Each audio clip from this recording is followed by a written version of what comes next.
ঠিক রাত 10টা খবর দিন পরে শুরুতেই যে খবরের দিকে নজর রাখতেই হবে, সামনের বছর ভোট আর এখন থেকে হাওয়া গরম। এরই মাঝে বিড়ম্বনায় পদ্ম শিবির, কারণ আরএসএস এর সাপ্তাহিক মুখপত্র স্বস্তিকায় বাংলার পরিস্থিতি নিয়ে নিশানা করা হয়েছে কেন্দ্রীয় সরকারকে, আর সুদ চড়ানো হয়েছে অমিত শাহ থেকে জেপি নাড্ডার বিরুদ্ধে। দেশের সর্বময় কর্তার দিকেও আঙুল তোলা হয়েছে।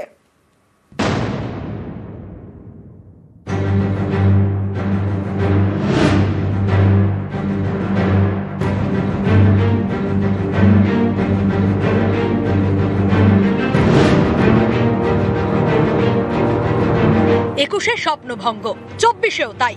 এবার 26-এ কতটা লড়াই দিতে পারবে বিজেপি? এখন থেকে তারা কোমর বেঁধে ময়দানে।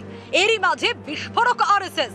রাষ্ট্রীয় স্বয়ংসেবক সংঘের সাপ্তাহিক মুখপত্র স্বস্তিকায় নিশানা করা হয়েছে কেন্দ্রীয় স্বরাষ্ট্রমন্ত্রী অমিত শাহকে।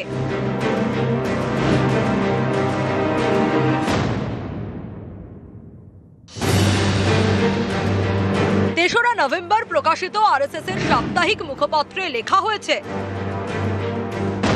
দেশের স্বরাষ্ট্রমন্ত্রী যিনি তুড়ি মেরে অশান্ত কাশ্মীরকে নিমেষে ঠান্ডা করে দিতে পারেন, মাওবাদীদের পলকে পৌঁছে দিতে পারেন জমের দুয়ারে, সেই কেন্দ্রীয় স্বরাষ্ট্রমন্ত্রী তিনিও আজ নিশ্চুপ, দ্রোণাচার্যের মতো।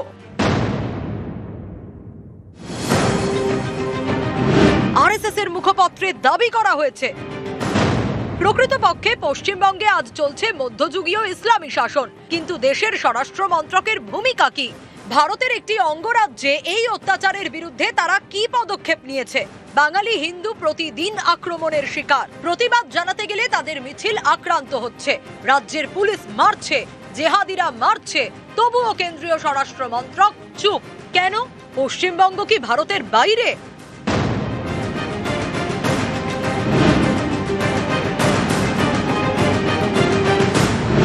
স্বস্তিকায় লেখা হয়েছে, কেন্দ্রীয় নেতারা বলছেন মানুষকে রাস্তায় নেমে প্রতিবাদ করতে হবে।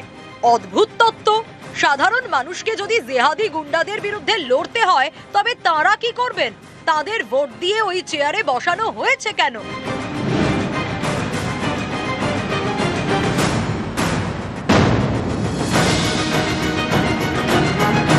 নিশানায় কেন্দ্রীয় সরকারও। আরএসএস এর সাপ্তাহিক মুখপত্রে লেখা হয়েছে, 2019 থেকে বাঙালি হিন্দুরা প্রতিটি নির্বাচনে বারে বারে কেন্দ্রীয় সরকারকে নিঃশর্ত সমর্থন জুগিয়েছে। মুখ চেয়ে বসে আছে এই ভেবে কেন্দ্র তাদের রক্ষা করবে। এখন কেন্দ্রীয় সরকারকেই প্রমাণ করতে হবে যে তারা বিশ্বাসের মর্যাদা রাখার উপযুক্ত কিনা। 2026-ই হয়তো শেষ সুযোগ।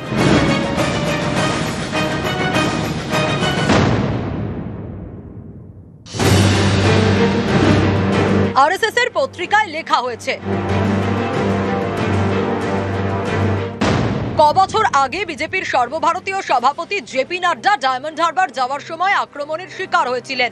সেদিন হয়তো তার লজ্জা লেগেছিল, সেজন্য হয়তো তিনি ধীরে ধীরে দলের এমপি, এমএলএ, নেতা, নেত্রী, কর্মী সবাইকে মার খাইয়ে নিচ্ছেন, যাতে কেউ তাকে মার খাওয়ার জন্য টিটকিরি দিতে না পারেন।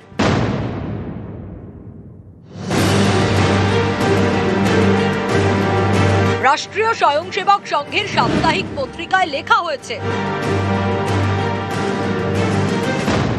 পশ্চিমবঙ্গের এই দুর্দিনে রাজ্যবাসীর পাশে থাকার কথা যার, দেশের সেই সর্বময় কর্তা এখনো দিদি ভাইয়ের মধুর সম্পর্ক রক্ষায় ব্যস্ত।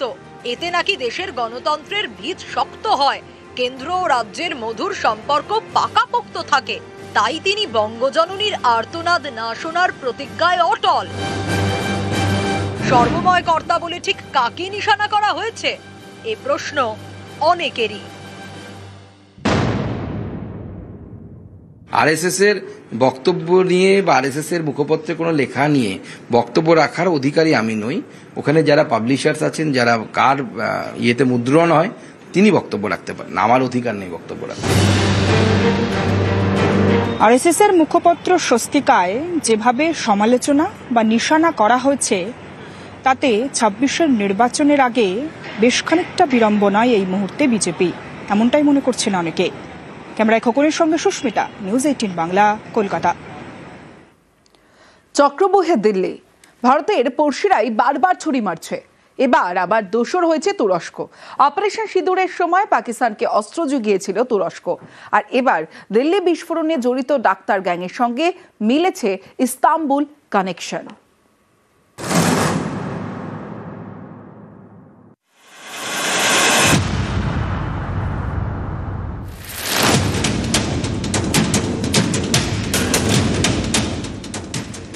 পাকিস্তানের চক্রান্তে দেশ রক্তাক্ত হয়েছে আগেও। সীমান্তে চীনের চোখ রাঙানিও নতুন কিছু নয়। দিল্লি বিস্ফোরণের পর ভারতের অন্য পড়শিদের ভূমিকাও প্রশ্নের মুখে।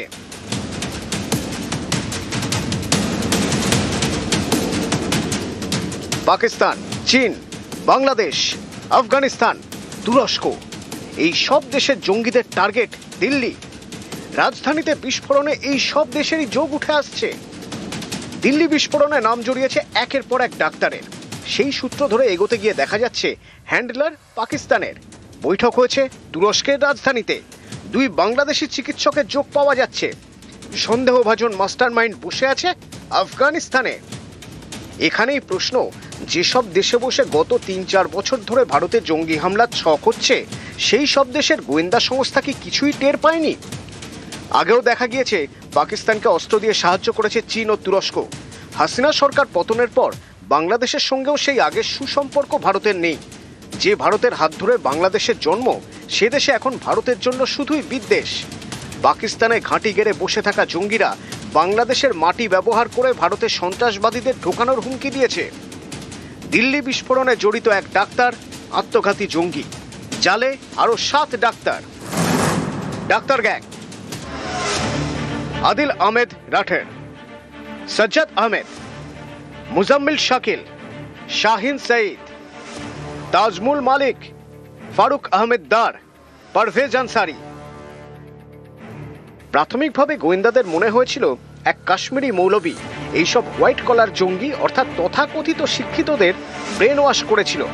পরে জানা গিয়েছে মৌলবী তো আছেই, তবে ডাক্তারদের মগজ ধোলাইয়ের পিছনে আসল হাত যার, সেও ডাক্তার মুজাফফর আহমেদ রাঠের। ডাক্তার গ্যাংয়ের মাস্টার মাইন্ড, শিশুরোগ বিশেষজ্ঞের আড়ালে শয়তান। তদন্তে এখনো পর্যন্ত যা জানা গিয়েছে তাতে বিস্ফোরণের মূল চক্রী হিসেবে এই মুজাফফর আহমেদ রাঠের নামই উঠে আসছে। শিশুরোগ বিশেষজ্ঞই শয়তান। ডাক্তার গ্যাংয়ের মাথা, পাকিস্তানের জঙ্গি হ্যান্ডলার, আফগানিস্তানে বসে নাশকতার ছক। মুজাফফরের নির্দেশেই দিল্লিতে উমরের হামলা। আর এই মুজাফফরই বিভিন্ন সময়ে বিভিন্ন দেশ থেকে ভারতে রক্ত ঝরানোর ষড়যন্ত্র করে গিয়েছে। আফগানিস্তানে বসেই টেরার মডিউল মুজাফফরের। গত 22 আগস্ট পাকিস্তান থেকে দুবাই হয়ে আফগানিস্তানে যায় মুজাফফর। এর আগে 2022-এ মুজাম্মেলকে সে ইস্তাম্বুলে নিয়ে যায়। দুবাই থেকে চালাতো জঙ্গি নেটওয়ার্ক, জোগাড় করত নাশকতার জন্য টাকা। আফগানিস্তান, ইউএই, ইস্তাম্বুল, পাকিস্তানে ছড়িয়ে এই নেটওয়ার্ক। বিদেশ থেকে মুজাফফরের অঙ্গুলি হেলনে এদেশে কাজ করে গিয়েছে ডাক্তার গ্যাং। আত্মঘাতী বিস্ফোরণ ঘটিয়ে রাজধানীর রাজপথকে করেছে রক্তাক্ত। পড়শি দেশে থাকা জঙ্গিদের টার্গেট ভারতের রাজধানী। চক্র বুহে দিল্লি। নিউজ 18 বাংলা। হরিয়ানা থেকে টোল প্লাজা পেরিয়ে দিল্লিতে গাড়িতে ব্যাগ ভর্তি বিস্ফোরক, তারপরে দিল্লির হাই সিকিউরিটি এলাকায় আত্মঘাতী বিস্ফোরণ। এতেই প্রশ্ন উঠছে, খাস দেশের রাজধানীতে কোথায় নজরদারি, কোথায় নাকা চেকিং? নিরাপত্তার ফাঁক গলে এত বড় জঙ্গি হামলা হয় কিভাবে?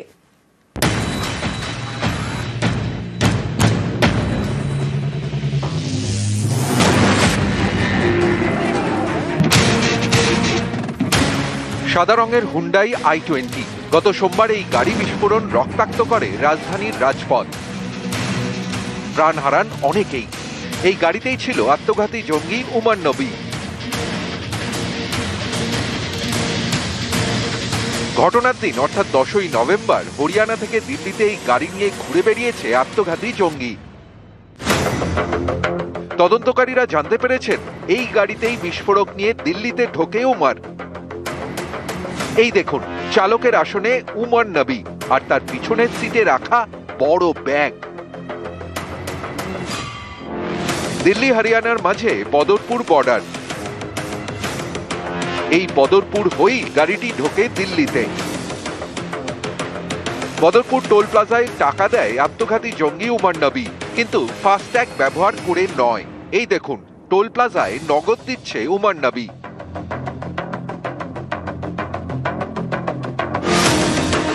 টোল প্লাজায় দাঁড়ানোর সময় i20 গাড়িতে ব্যাগ ছিল, সেটা লুকিয়ে আনা হয়নি।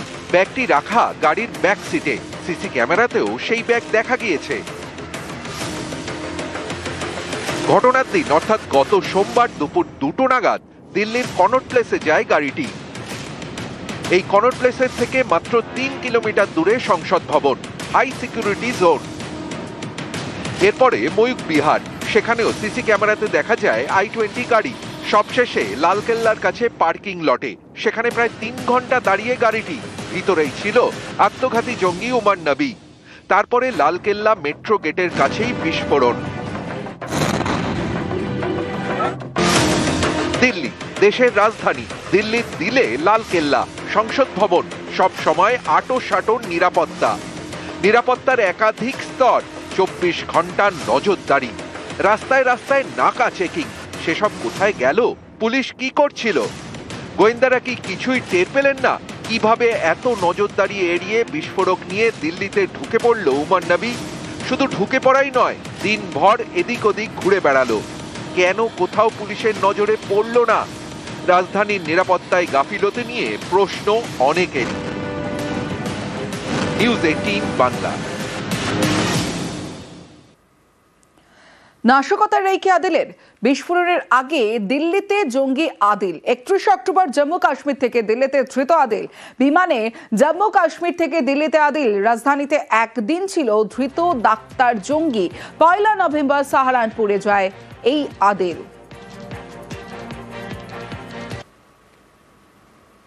डॉक्टर अदील दिल्ली में हुए बम धमाकों से पहले 31 अक्टूबर को जम्मू कश्मीर से सीधा दिल्ली पहुंचा था। एक दिन रुकने के बाद वह 1 नवंबर को सहारनपुर आया। हमारे पास कुछ ऐसे सबूत लगे हैं जिससे यह पता लगता है कि वह 31 अक्टूबर को जम्मू से सीधा फ्लाइट पकड़कर दिल्ली गया है। डॉक्टर अदील जिस कमरे में रहता है उसके घर के बाहर कूड़े में से वह टिकट मिला है जो गवाही दे रहा है कि डॉक्टर अदील 31 अक्टूबर को दिल्ली में था। ये फ्लाइट नंबर है 6E6854 और 31 अक्टूबर 2025 की तारीख है और सीट का नंबर है 18C और ये 8:15 पर ये बोर्डिंग हुई थी। इसके अलावा इंडिगो की फ़्लाइट थी, इसमें भी उसका चेहरा आप देख सकते हैं किस प्रकार से दिल्ली किस मकसद से पहुंचा, किन लोगों से मिला, किससे मुलाकात हुई। जो हॉस्पिटल जिसमें डॉक्टर अदील काम करता था वहाँ मैनेजिंग डायरेक्टर से बात हुई तो उनका कहना था कि वह 1 नवंबर को यहाँ हमारे हॉस्पिटल पहुंचा और वहाँ ज्वाइनिंग की। तो एक बड़ा क्लू यहाँ हमें देखने को मिला है कि डॉक्टर अदील दिल्ली में क्या करने गए थे 31 अक्टूबर को। देवेश त्यागी, न्यूज 18 सहारनपुर। ষড়যন্ত্রের আতুরঘাত 13 নম্বর রুম। কেন এই কথা বলছি? কারণ আলফালার 17 নম্বর বিল্ডিং এর 13 নম্বর ঘর। এই ঘরেই থাকতো ধৃত মুজাম্মিল শাকিল। ঘরে বসে বিস্ফোরক তৈরির চেষ্টা। বিশ্ববিদ্যালয়ের ল্যাব থেকে আনা হতো রাসায়নিক। ঘর থেকে ডায়েরি, রাসায়নিক বাজেয়াপ্ত। উদ্ধার পেনড্রাইভ সহ ডিজিটাল সরঞ্জাম। সিল করা হয়েছে সেই 13 নম্বর রুম। আলফালার 17 নম্বর বিল্ডিং এর 13 নম্বর ঘর ইতিমধ্যেই সিল করা হয়েছে। এই সেই 17 নম্বর বিল্ডিং মার্ক করে দেখানো হচ্ছে। তা এই বিল্ডিং এর 13 নম্বর রুম। এই 13 নম্বর রুমেই থাকতো ধৃত মুজাম্মিল শাকিল।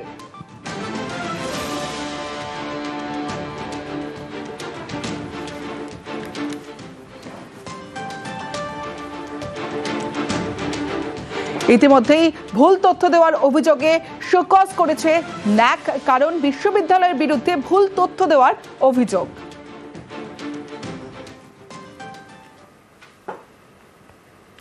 নিউ টাউনে তার নাকি কোনো ফ্ল্যাট নেই। বারবার দাবি করেছেন খুনে অভিযুক্ত রাজগঞ্জের বিডিও প্রশান্ত বর্মন, কিন্তু নিউ টাউনের বহুতলের ইলেকট্রিক বিলে প্রশান্ত বর্মনের নাম। অভিযোগ, এই বহুতলেই সোনা ব্যবসায়ীকে পিটিয়ে খুন করা হয় আর তারপর দেহ ফেলা হয় যাত্রাগাছিতে। এবং আমার কোনো জায়গা নেই, বাড়ি নেই, এই ব্যাপারে বলতে আসবে না।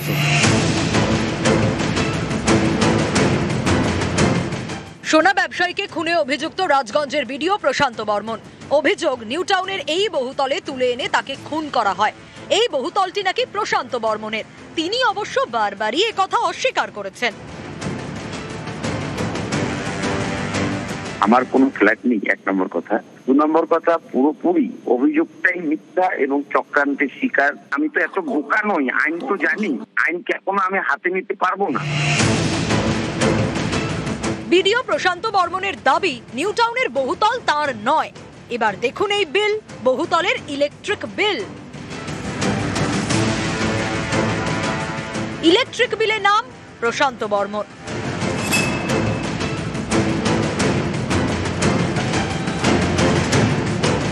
স্বপন কামিল্লা, সল্টলেকের দত্তাবাদে সোনার দোকান। দেহ উদ্ধার নিউ টাউনের যাত্রাগাছি থেকে। গত 30শে অক্টোবর এই সোনা ব্যবসায়ীর দেহ উদ্ধার হয়। অভিযোগ, ব্যবসায়ী স্বপন কামিল্লাকে দত্তাবাদ থেকে অপহরণ করা হয়, আনা হয় নিউ টাউনের এই বহুতলে, পিটিয়ে খুন করা হয়। এই খুনের ঘটনায় দুজনকে আগেই গ্রেপ্তার করে পুলিশ। তাদের জেরা করে তদন্তকারীরা জানতে পারেন 28শে অক্টোবর নিউ টাউনের বহুতলে সোনা ব্যবসায়ীকে নিয়ে যাওয়া হয়। সেখানে তাকে 6 জন মিলে মারধর করেন। অভিযোগ, বেল্ট খুলে স্বপন কামিল্লাকে মারেন রাজগঞ্জের বিডিও প্রশান্ত বর্মন। লাথি, চর, ঘুষি কিছুই বাদ দেননি। মারধরের সময় স্বপন কামিল্লার মাথার পিছনে আঘাত লাগে। তার জেরেই মৃত্যু হয় বলে দাবি। ধৃতদের জেরা করে পুলিশ জানতে পেরেছে, বিডিওর নির্দেশেই নীলবাতির গাড়ি করে সোনা ব্যবসায়ীর দেহ ফেলা হয় নিউ টাউনের যাত্রাগাছিতে। ওরা সব ঢুকে গেছে নিয়ে, আমাকে নিয়ে এসে নামিয়েছে। আমি সবে নেমেছি, তখন হঠাৎ উনি বললো যে বেরিয়ে এসে ঘর থেকে ওনাকে দিয়ে আসো, ড্রাইভার বলছে। ওনাকে কোন জায়গা নিয়ে গেল? ও ভেতরে ঢুকিয়ে দিল, এরকম ঘরে ঢুকিয়ে নিল। নিউ টাউনের এই বহুতল নাকি রাজগঞ্জের বিডিও প্রশান্ত বর্মনের, যদিও তিনি মানতে নারাজ। এরই মাঝে এবার সামনে এলো ইলেকট্রিক বিল। বহুতলের বিদ্যুৎ বিলে প্রশান্ত বর্মনের নাম।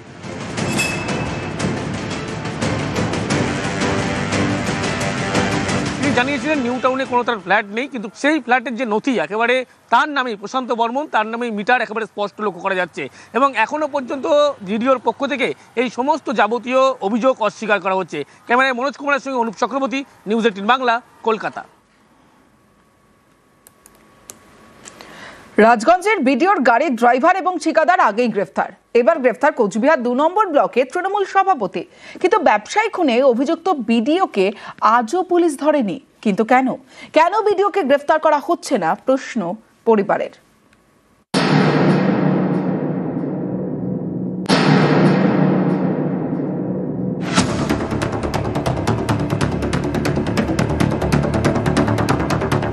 নিউ টাউনের যাত্রাগাছি গত 30শে অক্টোবর এখান থেকে উদ্ধার হয় সোনা ব্যবসায়ী স্বপন কামিল্লার ক্ষতবিক্ষত দেহ। খুনের অভিযোগ হয়েছে জলপাইগুড়ির রাজগঞ্জের বিডিও প্রশান্ত বর্মনের বিরুদ্ধে।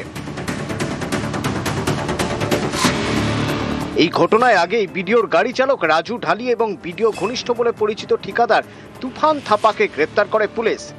বুধবার শিলিগুড়ি থেকে গ্রেপ্তার করা হয় সজল সরকারকে, যিনি কোচবিহার 2 নম্বর ব্লকের তৃণমূল সভাপতি। ইনিও বিডিওর ঘনিষ্ঠ বলে পরিচিত। এখানেই নিহত স্বপন কামিল্লার পরিবারের প্রশ্ন, খুনে অভিযুক্ত বিডিও প্রশান্ত বর্মনকে কেন গ্রেপ্তার করা হচ্ছে না? বিডিওর বিরুদ্ধে পুলিশ কেন পদক্ষেপ করছে না?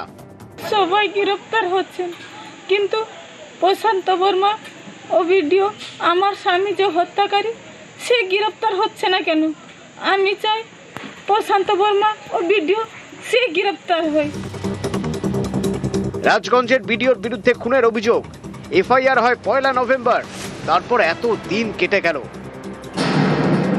বিডিওর বিরুদ্ধে কিন্তু পুলিশকে পদক্ষেপ করতে দেখা যায়নি। খুনে অভিযুক্ত বিডিওর এতই কি প্রভাব যে পুলিশ এভাবে নীরব? মাথাকে বাঁচাতেই কি চুনোপুটিদের টার্গেট করা হচ্ছে? প্রশ্ন নিহতের পরিবারে। নিউজ 18 বাংলা।